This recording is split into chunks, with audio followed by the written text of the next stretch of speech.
Okay, cool. So you get some good character building experiences and some life experience, right? And then what happens? Yeah, so that was all in San Diego. I graduated, went to college on the East Coast, in Washington, D.C., and then graduated there, came back to the West Coast. At the time, California was a little different then, but I just missed California burritos and double doubles too much. It was just too much to give up. Well, there's San Diego burritos too, by the way. Correct. Which are, if you've not been there, you don't know. If you know, you know. Let's just leave it at that. That is 100% accurate. Only California natives know that, So yeah, then came back. I worked for Oakley. That was my first job out of college. Okay. Phenomenal. Very innovative. Company. Yeah. One of my childhood heroes in terms of entrepreneurs, Jim Gennard. I have still really good friends that work there that have been a career inspiration, thinking differently, inspiring, just an amazing place. I was way out over my skis. I was a terrible employee. I got fired like a year later, and rightfully so. I should have been fired way sooner probably. Which is probably why Oakley does as well as Oakley does. Like, if you're not performing, you're not doing the thing, like there's plenty of people in line that probably want to do that. I think, there was definitely, they had their pick of the litter, there were Ferraris in the parking lot, and those were not Ferraris from Oakley compensation, right? Those were Ferraris from people who had already had successful businesses, and they came to work at Oakley because they wanted to. Yep. And that was a very unique place to, right? It was probably like Google and Apple are today, right? In terms of people go there because they want to be around the best people, or maybe it's OpenAI now, right? They go there because they want to be around the absolute best people in the space. Yeah, there's some status there too, man. Oh, there was definitely status there for sure, But I also realized the limitations of school then, and that was when I realized like going to school was a complete waste of time because I was applying lessons that I had learned in school, and it made me a terrible employee. What I should have done is just gone in and worked the way I worked at my dad's company, and I would have been a much better contributor to that team. Got you. All that work dad put in, man. Yeah, he was trying, Yeah. So fast forward that to after I got laid off, I started a little paintball store because it was kind of what I knew. That was my first business, and it was an absolute dumpster fire. And then I had an opportunity to go into commercial real estate. I took over a company that was going bankrupt. This is about 2007, 2008. We turned around. This was my first. That was an interesting time. Interesting time in real estate. So this was my first real company, and we had, I don't remember how many tenants, a lot, well over maybe 100 or 200 tenants.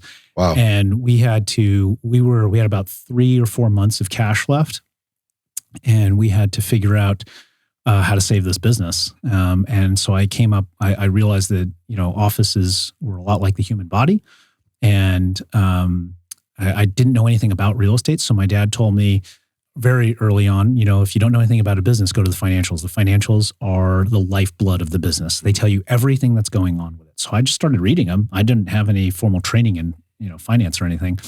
And I just realized, I'm like, wow, this power is a huge percentage of the company's gross revenue. Right? Power, be specific. Energy, utilities. Energy costs. Yeah. Got you. So in that company's case, San Diego Gas and Electric, literally electricity and gas and natural ask me gas. how I know about this. Yeah. We have PG&E here. So. You got, right. Yeah, which is also expensive, right? So, and it's been privatized, which makes it even more. So our power was about 37% of our gross. And then I started. What? Yeah. So then I started reading the leases, and I realized that the company was running on something called a full service gross lease, where the tenants write one check and the landlord pays all the bills. Okay. Well, we were getting crushed on that. So I devised a plan I was like, well, wait a second. So if we just cut this energy expense, we get to keep that, and that's profit, right? And that could turn the company around. And I came up with a plan to do that. We cut our energy expenses by 67% in 8 months, and it saved the business. So it's net 30. It was, yeah. It was huge. Okay. It was the equivalent of building about 1/6 or 1/5 of the real estate portfolio footprint in new construction without swinging a hammer. Wild. And it totally turned the company around, gave us enough cash to then deploy a search engine optimization strategy long before SEO was a thing. So this is 2008. we built a blog, a YouTube channel. We had a Twitter feed at the time, long before it was ever X. Mm-hmm. And my business partner and I, we went from a staff of 8 to a staff of 2 because we designed some software that we paid some other tenants to write for us.